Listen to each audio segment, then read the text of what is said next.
बहनें देवियों को पूजती हैं, तरह तरह की देवियों को पूजती हैं, लेकिन जो असली आपकी ज्ञान की देवी हैं, तुम्हारे लिए कुर्बानी देने वाली, त्याग करने वाली जो देवी है, उन्हें जानती नहीं हो। ध्यान देना माताओं बहनों।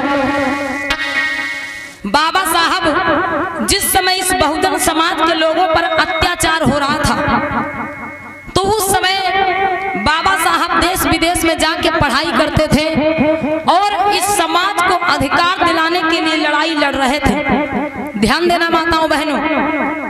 तो बाबा साहब जब गांवों में जाते थे, बाहर इधर उधर, तो जगह जगह पर मीटिंग लगाते थे, और जब मीटिंग लगाते थे, इस समाज को जागरूक करते थे, तो कुछ लोग बाबा साहब का सम्मान करते थे। मालाओं से फूलों से बाबा साहब का स्वागत सम्मान होता था, और कहीं कहीं पर बाबा साहब को पगड़ी भी पहनाई जाती थी। बाबा साहब जब घर वापस आते, माता रमाबाई से अर्थात अपनी पत्नी से, माता रमाबाई से जब ये बात बताते, तो माता रमाबाई बहुत खुश होती, बड़ी खुश होती कि मेरे साहब का सम्मान होता है जगह जगह पर। तो एक दिन बाबा साहब मीटिंग में जा रहे थे। माताओं बहनों ध्यान से सुनना, कितनी बड़ी कुर्बानी माता रमाबाई ने आपके लिए दी है। एक दिन बाबा साहब जब मीटिंग में जा रहे थे, तो माता रमाबाई ने कहा कि साहब आज आपके साथ मीटिंग में हम भी चलेंगे। बाबा साहब ने कहा नहीं रमा, तुम मीटिंग में ना जाओ। रमा ने कहा नहीं साहब, आज हम मीटिंग में चलेंगे और देखेंगे कि उस मीटिंग में कैसे आपका सम्मान होता है, कैसे आपका स्वागत किया जाता है। तो बाबा साहब ऐसा नहीं है कि माता रमाबाई को ले नहीं जाना चाहते थे, वो ले जाना चाहते थे, लेकिन एक दुख की बात कौन सी थी, माता रमाबाई को बाबा साहब अपने साथ क्यों नहीं ले जाना चाहते थे, क्योंकि माता रमाबाई के पास एक फटी साड़ी को छोड़कर कोई दूसरी साड़ी पहनने के लिए नहीं थी। एक फटी साड़ी को छोड़कर कोई दूसरी साड़ी पहनने के लिए नहीं थी। इसलिए प्यारे बंधुओं, माता रमाबाई को बाबा साहब अपने साथ नहीं ले जाना चाहते थे। बाबा साहब की आंखों में आंसू आ गए। माता रमाबाई कहती रही कि साहब हम भी मीटिंग में चलेंगे, लेकिन बाबा साहब चले गए। माता रमाबाई बहुत उदास हुई कि आखिर मेरे साहब अपने साथ मीटिंग में मुझे ले क्यों नहीं गए। माता रमाबाई कहने लगी कोई बात नहीं, मैं अकेले जाऊंगी उस मीटिंग में और मैं सुनूंगी वहां पर क्या होता है, और मैं देखूंगी मेरे साहब का कैसे सम्मान होता है। लेकिन माता रमाबाई जब जाने को तैयार हुई, तो उनकी नजर अपनी साड़ी पर पड़ी। उन्होंने ध्यान दिया कि मेरी साड़ी तो कई जगहों से सिली हुई है, ऐसी फटी साड़ी पहन के मैं मीटिंग में कैसे जाऊंगी, मेरे साहब का अपमान होगा वहां पर। तो माता रमाबाई को एक उपाय सूझा। कौन सा उपाय, कि बाबा साहब एक जगह मीटिंग में गए होंगे जहां पर उन्हें पगड़ी पहनाई गई थी, वो पगड़ी घर में रखी हुई थी। माता रमाबाई ने वो पगड़ी का कपड़ा खोला। ध्यान देना माताओं बहनों, आज आपके पास कितना भी कोई गरीब बहन बेटी हो, लेकिन 10-15 साड़ी से कम नहीं निकलेंगी नई से पुरानी साड़ी लगा करके। लेकिन माता रमाबाई के पास मात्र एक साड़ी थी। उन्होंने पगड़ी खोली, और जब पगड़ी खोली तो उस पगड़ी में एक बड़ा सा कपड़ा निकला। उन्होंने वही कपड़ा पहन लिया, पगड़ी का कपड़ा पहन लिया, और माता रमाबाई मीटिंग में चल देती। मीटिंग में चल देती, गांव के कुछ दूर बाहर निकली थी कि क्या होता है, जो पगड़ी का कपड़ा था वो कपड़ा फिर अपना पगड़ी का रूप लेने लगता है।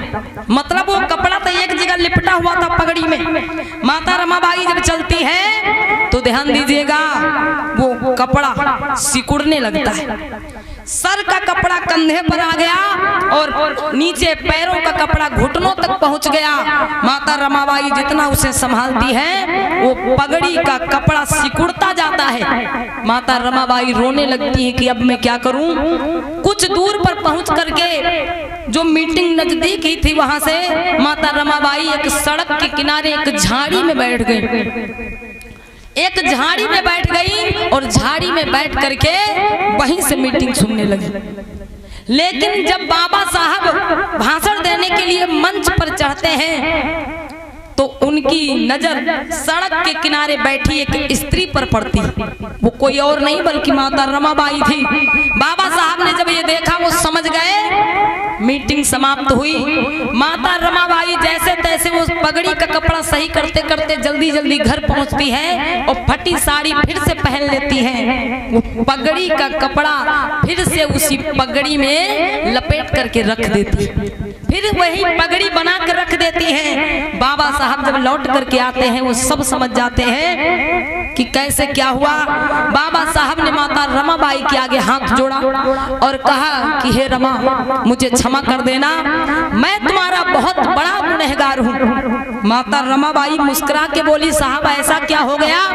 बाबा साहब ने कहा, रमा, मैं दूसरों के लिए लड़ाई लड़ता हूँ, दूसरों को हक अधिकार दिलाने के लिए लड़ाई लड़ता हूँ, खुद मैं अच्छे कपड़े कोट पैंट पहनता हूँ, लेकिन तुम्हारे लिए पहनने के लिए एक साड़ी नहीं ला सकता। रमा, मुझे क्षमा कर देना, मैं तुम्हारा गुनहगार हूँ। तो पता है माताओं बहनों, रमाबाई ने क्या जवाब दिया था?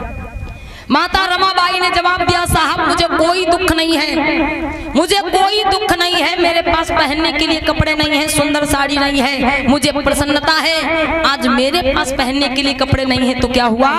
जब आप हमारी माताओं बहनों को अधिकार दिला दोगे तो आज जो हमारी माताएं लहंगा उड़निया में लिपटी रहती है, इन्हें जब अधिकार मिल जाएगा तब ये कम से कम सुंदर साड़ी पहनने को पाएंगे, कम से कम इन्हें सुंदर कपड़े पहनने को मिलेंगे।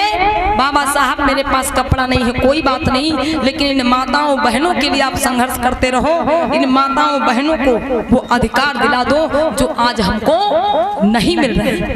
ध्यान दीजिएगा माताओं बहनों, ऐसी कौन सी देवी हो सकती है, ऐसी कौन सी माता हो सकती है जो तुम्हारे लिए अपने सुखों को त्याग दे? लेकिन माता रमाबाई ने तुम लोगों के लिए अपने सुख को त्याग दिया, अपने ऐशो आराम को त्याग दिया। ध्यान दीजिएगा, बाबा साहब के पास इतनी शिक्षा थी उस समय कि वो कहीं भी विदेश में जाके अच्छी से अच्छी नौकरी कर सकते थे, इतने योग्य बन गए थे बाबा साहब, इतनी डिग्री थी उनके पास कि देश विदेश में दूसरे देश में जा करके और कोई न कोई नौकरी कर लेते, उनका परिवार खुशी से जीवन यापन करता।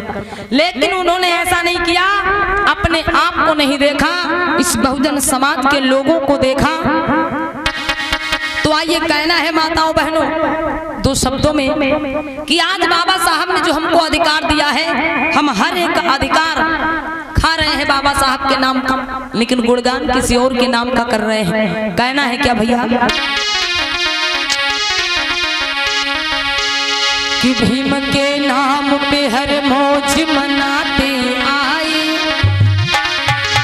वो भीम के नाम पे हर मौज मनाते आए, भीम के नाम का एक दीप जला ना पाए, भीम के नाम की हर मौज मनाती आए, भीम के नाम का एक दीप जला ना पाए।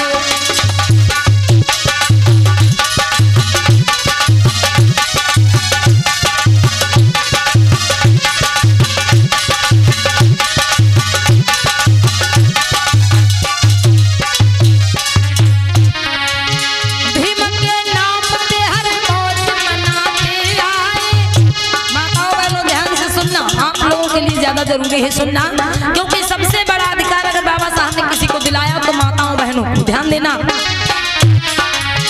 भीम के नाम पे हर मौज मनाते आए, भीम के नाम का एक दीप जला ना पाए, भीम के नाम पे हर मौज मनाते आए, भीम के नाम का एक दीप जला ना पाए।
साहब को धोखा दे गए। कहना है